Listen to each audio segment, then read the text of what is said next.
मेरे भाई जब भी मुझे देखते थे, तो उनकी नज़रों में एक अजीब-सा शुबा झलकता था।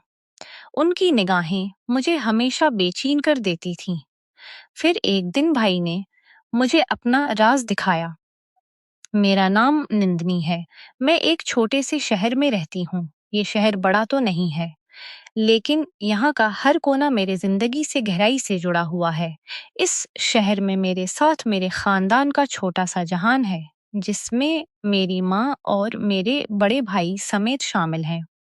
मेरी जिंदगी सादा सी लगती है, लेकिन उसकी तहों के नीचे छपे राज कभी-कभी मुझे बेचैन कर देते हैं।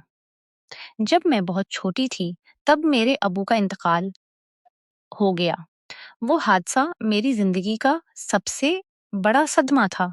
मैं इतनी छोटी थी कि इस वक्त का दर्द शायद पूरी तरह समझ नहीं पाई। लेकिन जैसे जैसे बड़ी हुई, इस खालीपन का एहसास गहरा होता गया। अब्बू का चले जाना हमारे खानदान के लिए एक ऐसी खाई छोड़ गया, जिसे भरना शायद कभी मुमकिन न था। माँ ने हमेशा अपनी पूरी ताकत लगाकर हमें संभाला। वो एक घरेलू खातून है, लेकिन उनके दिल में जो पुख्तगी और हिम्मत है, वो मुझे हमेशा मुतासिर करता है। भाई समेत जो मुझसे कई साल बड़े हैं, मेरे लिए बाप जैसे रहे। अबू के जाने के बाद भाई ने हमारी जिंदगी को संभालने की पूरी कोशिश की। वो एक प्राइवेट कॉलेज में पढ़ाते हैं, कम अज कम यही हम जानते थे। अबू के इंतकाल के बाद गांव के लोगों और मेरे दोस्तों ने कई बार कहा कि अबू की मौत एक हादसा नहीं थी। ये बात मेरे दिल में हमेशा एक सवाल छोड़ जाती थी, क्या ये सच हो सकता है? लेकिन तब मैं इतनी छोटी थी कि उन बातों पर इतनी चौकती छोटी थी, उन बातों पर तवज्जो देती थी गए। वक्त गुजरता गया, मैं बड़ी हुई और ये सवाल मेरे साथ साथ बढ़ते गए। भाई हमेशा से पुरसुकून तबीयत के थे। वो बहुत जिम्मेदार और प्यार करने वाले थे, लेकिन उनकी शख्सियत का एक हिस्सा ऐसा था जिसे मैं कभी पूरी तरह समझ नहीं पाई। भाई की जिंदगी हमेशा मेरे लिए एक पहेली बन कर रही। वो कॉलेज में पढ़ाते थे, लेकिन मैंने कभी उन्हें घर पर पढ़ाई से मुताल्लिक किसी काम में मसरूफ नहीं देखा। ना ही उनके किसी साथी या तालिब इल्म से मुलाकात हुई।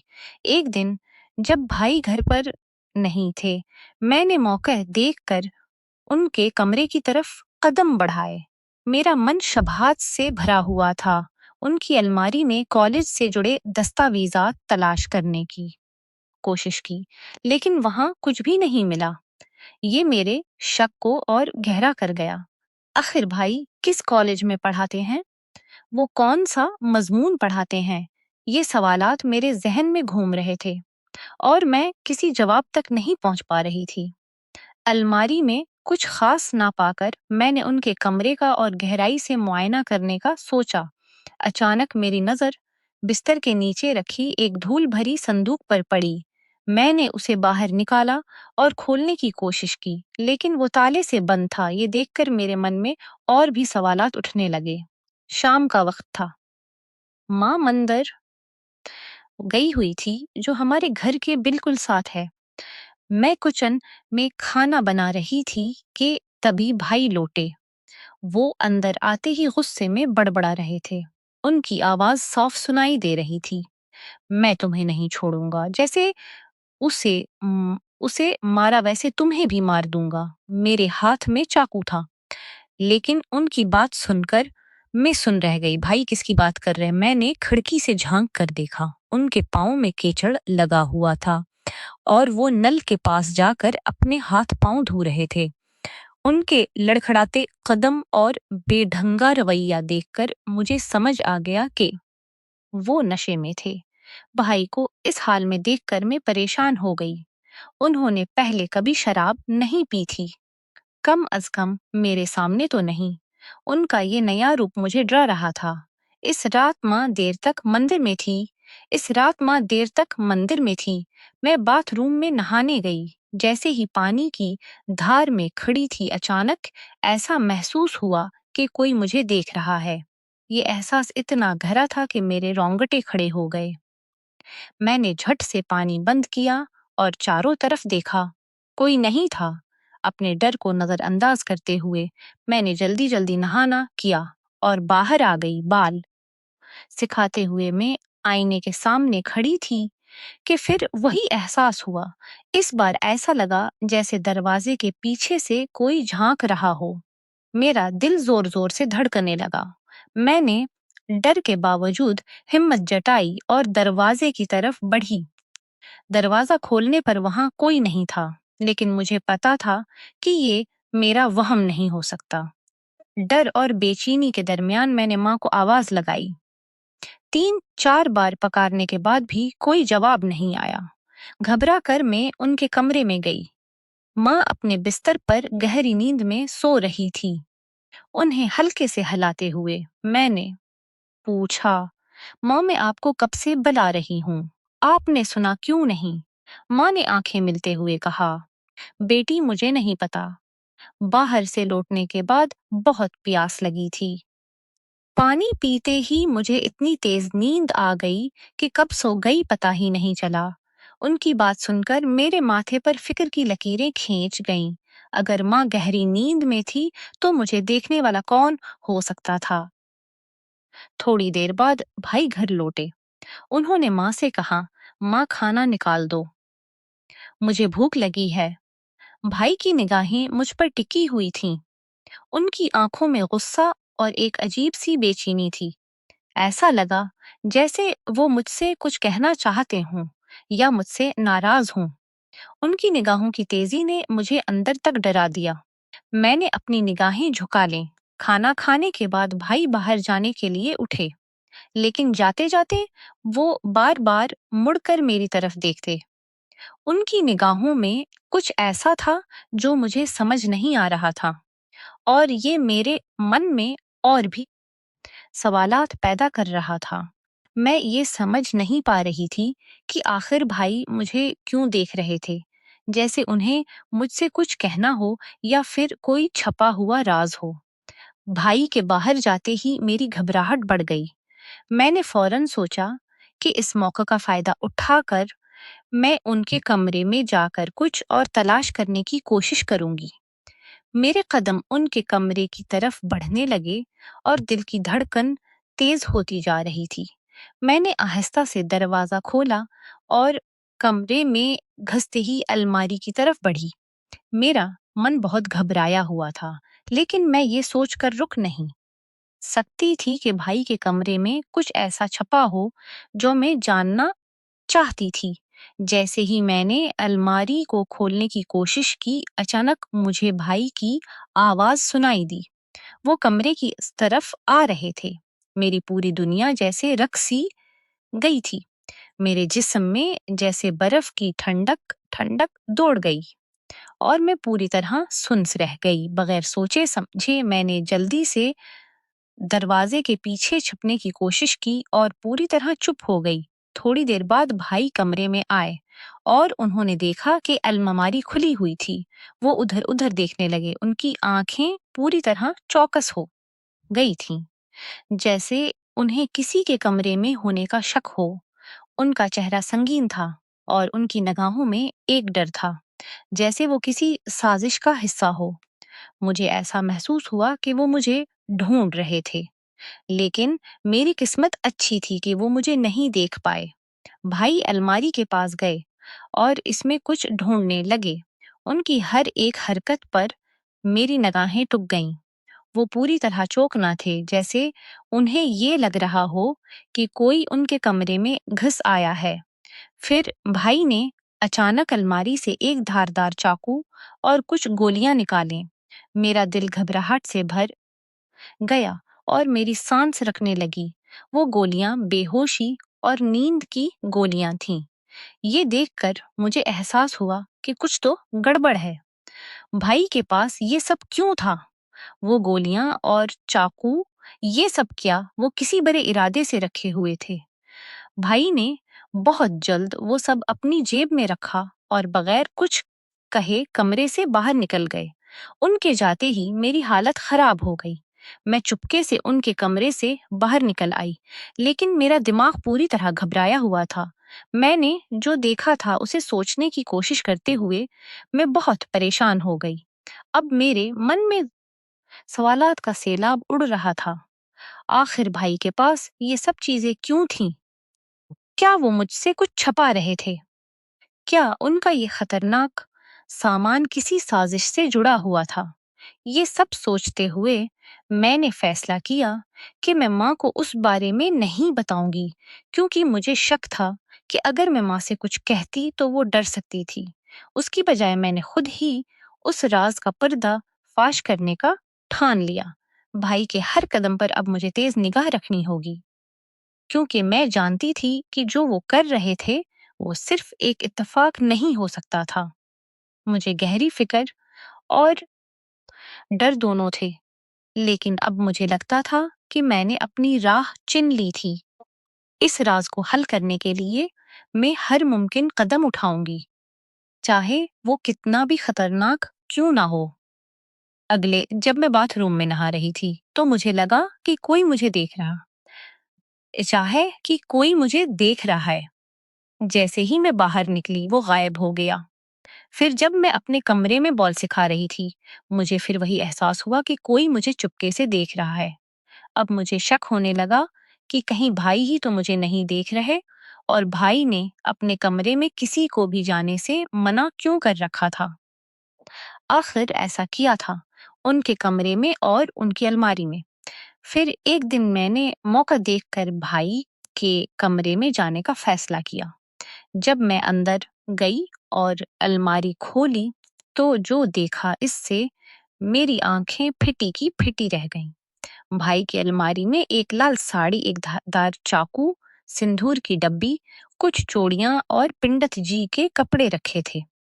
वहां पर भाई के कॉलेज के कोई भी दस्तावेजात नहीं थे, ना ही कोई किताब। ये सब देखकर मैं हैरान रह गई, लेकिन मैंने ये सब माँ को ना बताने का फैसला किया। एक दिन शाम का वक्त था। माँ पड़ोस के घर में गई हुई थी और मैं मंदिर गई हुई थी। मैंने अपनी चप्पलें मंदिर के बाहर उतारी और पूजा की सामान लेकर मंदिर के अंदर चली गई। जब मैं पूजा करके लौट रही थी, तभी अचानक किसी ने मेरे मुंह पर कपड़ा डाल दिया और मैं बेहोश हो गई। जब मेरी आंख खुली तो मैंने देखा कि माँ मेरे सामने बैठी थी और मेरे कपड़े गंदे हो चुके थे। उन पर मिट्टी लगी थी। मुझे नीचे बहुत दर्द हो रहा था और मैं ठीक से ना बैठ पा रही थी, ना चल पा रही थी। मैं खुद को देखकर चीख-चीख कर रो रही थी, लेकिन समझ नहीं पा रही थी कि मेरे साथ किया हुआ है। मंदिर से थोड़ा दौर चलने के बाद किसी ने मुझे पीछे से जोर से पकड़ा और मेरे मुंह पर रुमाल रख दिया। उसके बाद मुझे कुछ भी याद नहीं कि मेरे साथ किया हुआ। मेरे मन और दिमाग में एक बड़ा कश्मकश चल रहा था कि ये सब किसने किया होगा। मैं जैसे सदमे में चली गई थी। मैंने सबसे बात करना बंद कर दिया और बस अपने ही ख्यालात में खोई रहती। बार-बार वो पल मेरी आंखों के सामने आ रहा था, जब किसी ने मुझे पीछे से पकड़ा था और उसके बाद का सब कुछ अंधेरे में था। मैं जिंदा तो थी, लेकिन जैसे मेरी रूह ही मर चुकी थी।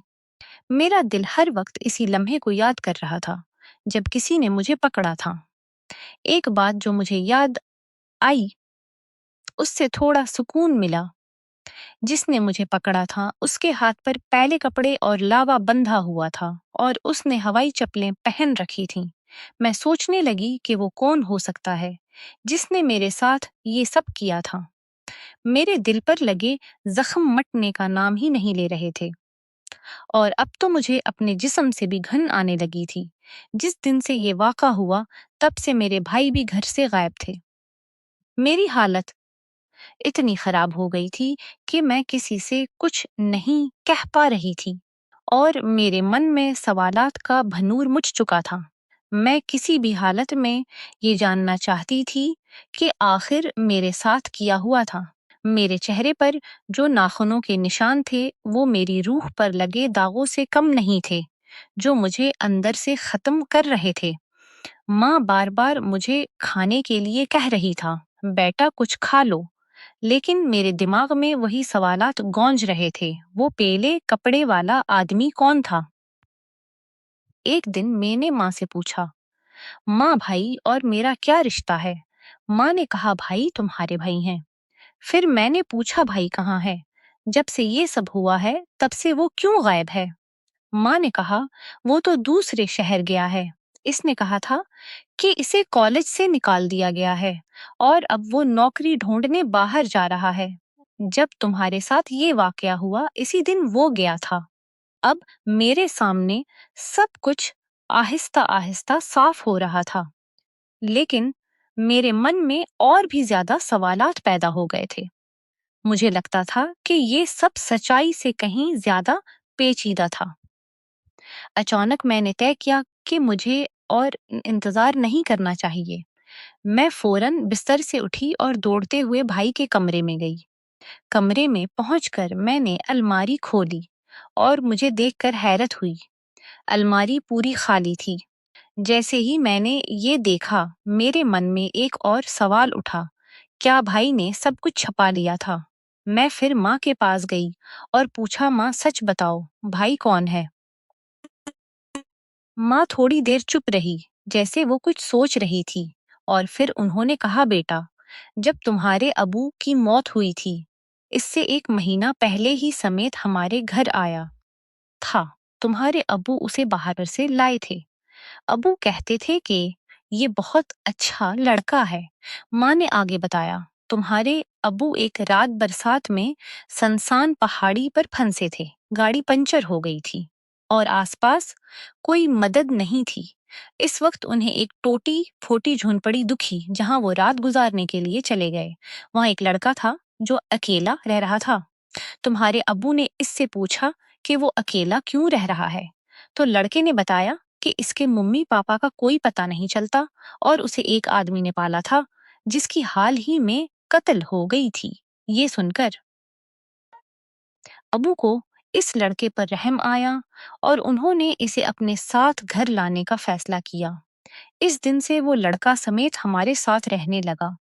अबू हमेशा कहते थे कि जितना प्यार वो अपनी बेटी को देंगे, इतना ही इस लड़के समेत को भी देंगे।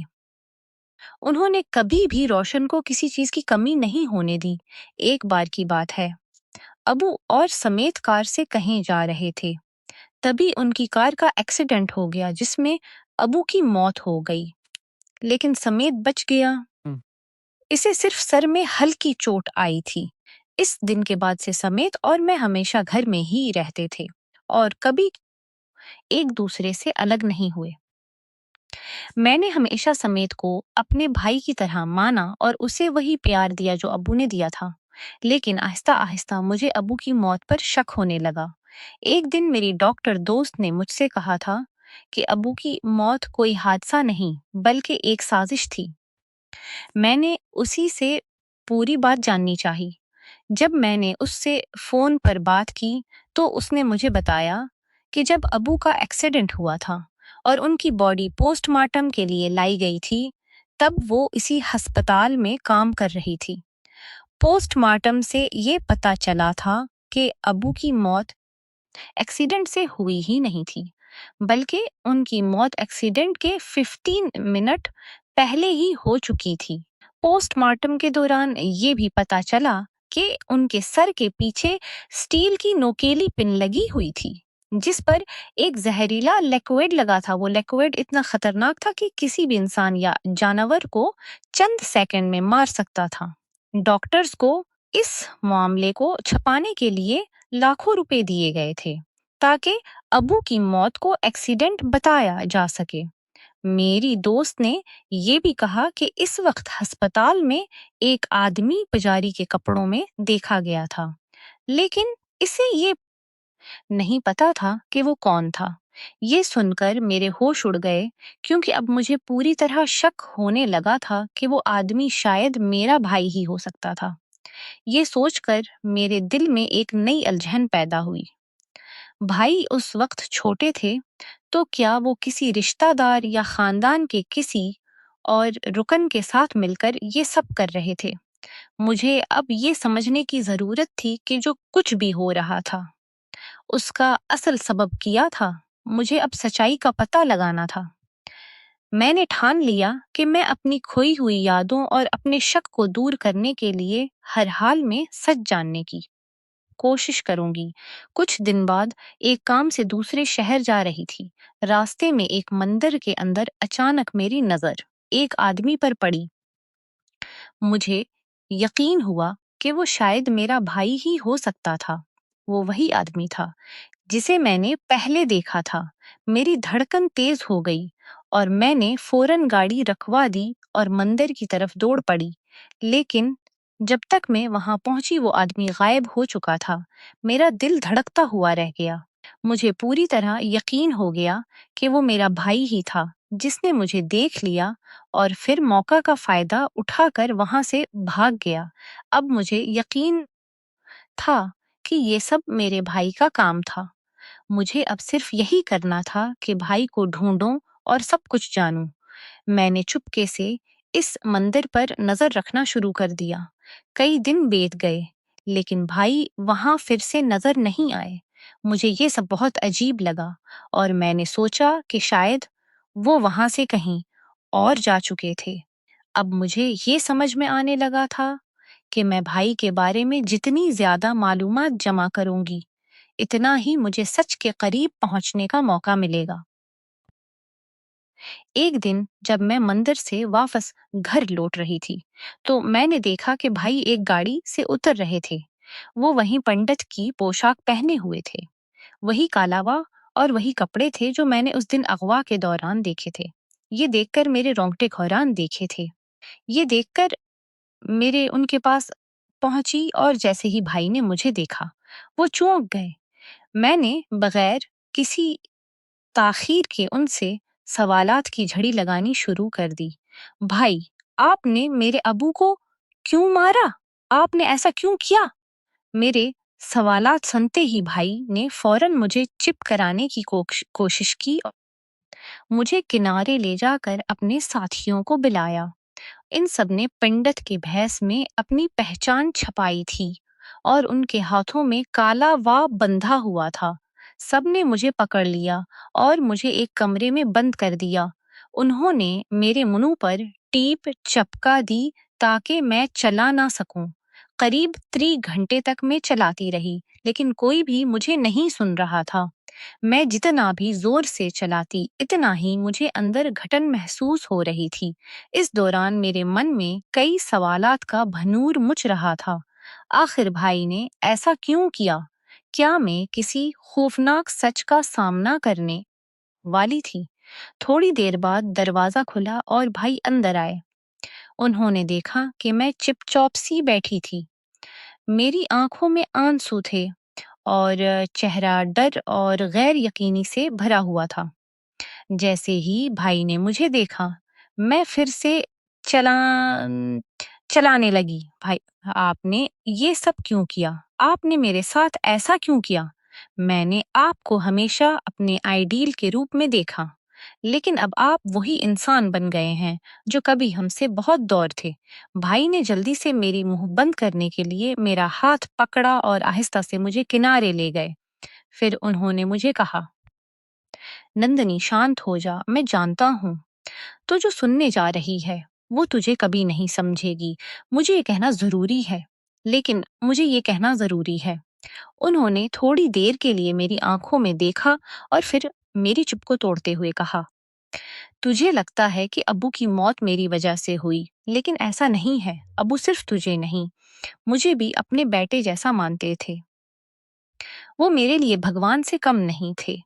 उन्होंने मुझे कोड़े से उठाया, मुझे एक घर दिया, तो जैसी बहन दी और मुझे माँ का प्यार भी दिया जो वो मेरे लिए थे। मैं उनके लिए वही बनना चाहता था जो वो मेरे लिए थे। मैं कैसे उनका खून कर सकता था? ऐसा तो मैं सोच भी नहीं सकता था। भाई की आंखों में गुस्सा था, लेकिन उसमें गहरा दर्द और पछतावा भी था। उन्होंने आगे कहा, मैं और अबू एक दिन शहर जा रहे थे।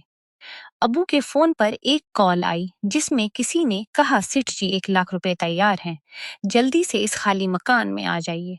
अबू ने गाड़ी स्टार्ट की और हम इस मकान के पास पहुंच गए। अबू ने मुझसे कहा, बेटा तुम यहीं रखो, मैं जल्दी आता हूँ। मैंने हामी भर दी और वहीं खड़ा हो गया। कुछ देर बाद अबू दौड़ते हुए आए। उनके सर से खून बह रहा था। मैं घबरा कर गाड़ी से उतरा और उनसे पूछा, अबू क्या हुआ? अबू की हालत देखकर मैं और भी ज्यादा घबराया हुआ था। अबू बोले, बेटा मैं नहीं बच पाऊंगा। अबू बोले, बेटा मैं नहीं बच पाऊंगा, तुम यहाँ से भाग जाओ, वो तुम्हें भी मार देंगे। भाई की आवाज में गहरी फिक्र और दर्द था। मुझे अबू की हालत देखकर ऐसा महसूस हो रहा था कि मैं कुछ नहीं कर पा रहा हूँ। मैंने पूरी कोशिश की, लेकिन मेरे हाथ पांव कांप रहे थे। मैंने फिर हिम्मत जुटाई और अबू को गाड़ी में बैठाकर भागने की कोशिश की। थोड़ी दूर जाने के बाद अबू ने गाड़ी रुकवाई और हम दोनों बात करने लगे। मैं रोते हुए कह रहा था, अबू मैं आपको कुछ नहीं होने दूंगा। तभी अचानक पीछे से एक ट्रक ने जोर से हमारी गाड़ी को टक्कर मारी। हमारी गाड़ी एक दरख्त से जा टकराई, लेकिन दरख्त से टकराने से पहले ही अबू इस दुनिया से जा चुके थे। गाड़ी के टकराने से मेरे सर पर चोट लगी और मैं बेहोश हो गया। जब मुझे होश आया तो मैंने देखा कि वहां पुलिस और एम्बुलेंस मौजूद थी। मेरे माथे पर पट्टी बंधी थी और मैंने देखा कि अबू को स्ट्रेचर पर ले जाया जा रहा था। इस दिन मैंने कसम खाई कि मैं अबू की मौत का बदला जरूर लूंगा। मैंने एक चाकू, सिंदूर और एक लाल साड़ी मंगवाई। इसी लाल साड़ी में चाकू बांधकर मैंने अबू के कातिल से बदला लिया। अब मुझे सिर्फ तेरा बदला लेना बाकी था। जब तेरे साथ वो हादसा हुआ था तो बेहोश थी। तुझे इस हालत में देखकर मेरा दिल टूट गया और मैंने प्रण किया कि जब तक तेरा बदला नहीं लूंगा, घर वापस नहीं जाऊंगा।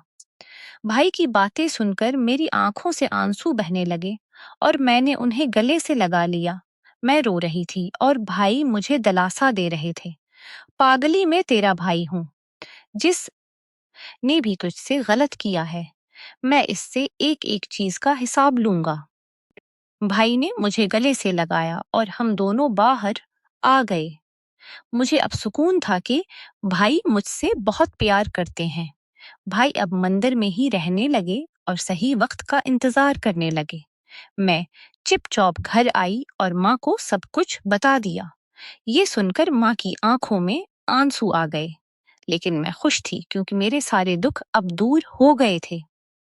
भाई बेगुनाह थे। अगले दिन जब मैं बाथरूम में नहान कर रही थी तो अचानक मुझे एक अजीब सी अनुभूति हुई, जैसे कोई मुझे देख रहा हो। ये एक डरावनी भावन थी, जैसे कोई मुझे छपकर निहार रहा हो। मैं फौरन बाथरूम से बाहर आई और चलाकर पूछा, कौन है? मैंने ध्यान से देखा कि बाथरूम का दरवाजा हल्का हल रहा था, लेकिन अंदर कोई नहीं था। दिल में एक शक और डर का मिलाप था और मुझे ये एहसास हुआ कि जो मुझे नहाते वक्त देखता था वो कोई और था। ये यकीनी तौर पर एक इत्तेफाक नहीं हो सकता था, बल्कि एक साजिश थी। ये वाकया मेरे लिए एक इंतबाह की तरह था और मैंने फौरन भाई को फोन करके पूरी बात बता दी। भाई ने मेरी बात पूरी तरह सुनी और समझा। वो जान गए कि कुछ बड़ा वाक़या होने वाला है और हमें सच का पता लगाना जरूरी है। अगले दिन भाई मंदिर से वापस आए और हम दोनों ने मिलकर एक मंसूबा बनाया। भाई ने मुझे समझाया कि हमें इस अगवाकार को पूरी तरह पकड़ने के लिए एक हिकमत अमली अपनानी होगी। हमें इस बार कोई गलती नहीं करनी थी। मंसूबे के मुताबिक मैंने फिर से नहाने का बहाना बनाया, लेकिन इस बार पूरी तैयारी से भाई बाहर खड़े रहे ताकि वो किसी भी सूरत हाल को संभाल सकें। दरवाजे का लॉक में हमेशा की तरह खुला छोड़ दिया था ताकि अगवाकार का ध्यान आकर्षित किया जा सके। मेरा दिल धड़क रहा था। लेकिन मुझे यकीन था कि हम इस बार उसे पकड़ने में कामयाब होंगे। जैसे ही मैंने नहाना शुरू किया, वही परछाई फिर से दिखाई दी। अब तक मुझे पूरी तरह यकीन हो गया था कि ये वही शख्स था जो मुझे पहले भी देख चुका था। मैं घबराई और जोर से चलाई। भाई ने एक पल भी जाया किए बगैर इस आदमी को पीछे से पकड़ लिया। वो आदमी अगवाकार था और अब तक भाई को ये पूरा यकीन हो चुका था। भाई ने उसे बड़ी तरह से पेटा और फिर उसे पुलिस के हवाले कर दिया। पुलिस ने उसे गिरफ्तार कर लिया और हमें चीन की सांस मिली। लेकिन उस पूरे वाकयात के बावजूद अगवाकार की असली पहचान अभी तक सामने नहीं आई थी और वो सवाल मेरे मन में था कि आखिरकार वो कौन था।